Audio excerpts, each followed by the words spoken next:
G'day, project people. Hope you're all doing really well. I'm going to do my first, possibly and only, shoe review. And I don't really know what it's going to be or how often I'm going to do it. Probably every couple of weeks. Otherwise, I'll be wearing and running in too many shoes. So, don't know the frequency, don't know what it's going to be like. I have no real idea exactly what I'm going to talk about. I've got a couple of points. Hopefully, I'm going to talk about this shoe, which is the Mizuno Wave Sky 5.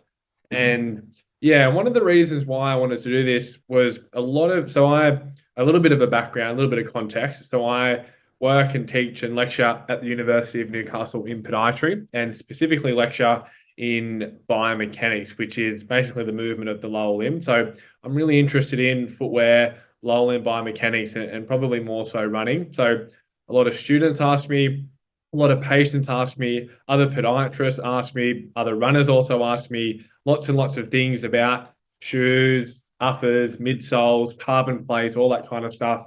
We talk with a lot of people on our podcast about shoe designs, super shoes, hyper shoes, how carbon plates affect males differently to females, all that kind of thing. So yeah, I thought I'm gonna see what it comes out. And I always listen to a lot of podcasts about shoe reviews, and I read a lot about shoe reviews. Now, I think it's really, really important to obviously start with how I interpret and how a shoe feels for me is not going to be how it feels for somebody else. You could almost guarantee that a shoe is going to feel different to everyone. But obviously, the thing that stays consistent is the characteristics of the shoe. So the foam is the same. It's obviously just how we interact. Now, one thing I think where my perspective will be unique is I want to talk about the characteristics of these particular shoes and how I think that'll relate to having a therapeutic effect or giving some form of therapeutic dose. So for an example, talking about the Wave Sky 5 from Mizuno, I think it'll work incredibly well for people that have any kind of compressive like pathology, whether it be they're getting compressive lateral forefoot pain, pointing at my hand, which is meant to be a foot, anyone with maybe compressive heel pain, plenty of different things. So that's kind of the idea of it. So I think I'll get started. So yeah, this is the shoe that I'm reviewing, the Wave Sky 5. Probably done about 60 clicks, 60 Ks in them, all at sub 3 minute Ks. No, I'm only joking. All at kind of what I would call my faster pace, a slower pace, and then a moderate pace. And got to say, overall, it's a pretty good shoe. So I'll run through a little bit about the shoe, what I like, what I think the application is, and I'm pretty certain this is going to be really short. Now, I'm probably a couple of minutes in. I haven't actually talked about the shoe yet, so I'll get cracking. Now, this shoe sits in the neutral category. So what I've heard recently and probably the last couple of years is we're starting to work away from that stability, neutral, cushioned, I guess moving away from that paradigm of prescribing footwear and also how we're making them. So the idea previously was stability shoes have an increased amount of foam, or the foam on the inside is more dense. And then neutral shoes, it's similar. And then cushion shoes, it's more cushion under the heel. And there's obviously more to it than that, but that's the general gist of it. And you can see through this side, it looks pretty similar on the medial and lateral side. So yeah, neutral shoe. I remember, and I had a student ask me recently, would I put someone that I would, in quotation marks, sorry, what they would call a pronator or a flat foot in a neutral shoe? I definitely would. And there's also a bit of a myth around, orthotics and shoes, and we can't put orthotics into neutral shoes and all that kind of thing. So yes, it's true. You have the therapeutic effect or the dosage of the orthotic and the dosage of the shoe. And together you get the net effect or the overall control, stability, ground reaction force modification. But it doesn't mean you can't put an orthotic in a shoe like this. And I have plenty where I have, and it worked really well. So the surface that Mizuno say is for the road uses the wave foam technology. The midsole's three: Mizuno Energy Core, Mizuno Energy, and the UBICX4, which are probably just numbers. And to be honest, probably doesn't mean that much. And really, how important is it? Probably not. I know they talk about the midsole being, I think it was like 293% softer than previous shoes. I mean, comparing it to your own, like obviously you're going to make it a big number, but anyway, it feels really soft, and I love soft shoes. I'm way 100, 101 kilo, depending how much water and salt I've had. After a long run, I probably weigh like 98. But anyway, they're really, really soft. And I liking a soft shoe. This is perfect for me. So I've got to admit I get a bit skeptical when I see shoe companies talking about midsole technology and saying it's this much softer and they're using this and using that because you don't really care about the properties and the physiology of it until you put it on and how it feels for you. But it does feel really soft. And then the patients that I've seen tend to report the same thing. So the outsole, solid rubber, which is good, really, really durable. Like doesn't even look like I've done that many kilometers in it, which is good.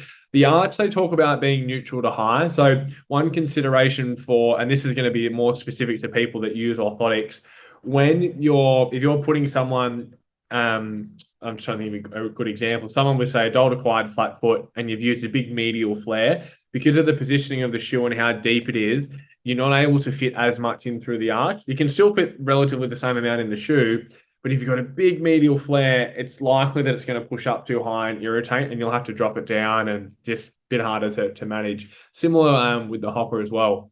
Now, probably the biggest gripe I've heard with this is the weight, and that's what I noticed when I first put on because I really like running in the lighter super shoes. So it is, I think, the size 10 or size 9 is 310 grams for the men's, which is pretty heavy compared to what we're running in now. So you do feel the weight when you put it on. I remember first putting on, it felt like a bit of a brick. I remember coming home and talking to Kelly, and I was like, I feel like I'm running in bricks, but now it's really comfortable. And I think more so, I just wasn't used to running in that.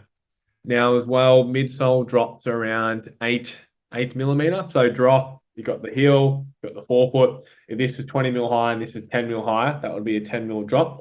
So in this, it's at 8 mil, which is probably higher than standard. I guess between 6 and 10 is industry standard, but I don't feel like there's a very high drop in there. And lately, been running in it, battling a little bit of a calf niggle.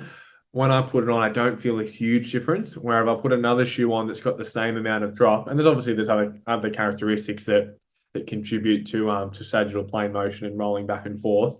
I do feel, or my calf was a little bit better. So I don't know how much I really noticed the drop. And I definitely wouldn't be recommending anyone with any sagittal plane pathology for this shoe. And that again is just my opinion. And when we talk about sagittal plane, so sagittal is basically rocking forward and back, and frontal is turning in and out. So sagittal plane pathology, things like forefoot condition, central medial band plantar fasciitis, ankle osteoarthritis, Achilles, that kind of thing. So probably not my first recommendation, but again, like we said in the start of the video, those compressive like pathologies seem to be okay. Comes in all the all the wide fits, which is great. I've been lately recommending wider fits more often than not. I think because I'm just seeing, people with most people will have and I don't want to call it anatomical deformity, but some variance in their toe position or their forefoot. So I'm just been finding they're just improving with wider shoes. I don't think that shoes are the cause of all injury, but when someone does have pain or discomfort, could you think, this is, can't remember the material of this upper. It is a really nice upper. It does protect a lot of moisture and things getting in, but it does have a little bit of elasticity. But if someone's got a forefoot injury or forefoot pathology in there, it doesn't taper off as well, and this doesn't give as much room. So I would probably think a wider fitting, even if you're putting orthotics and stuff in there.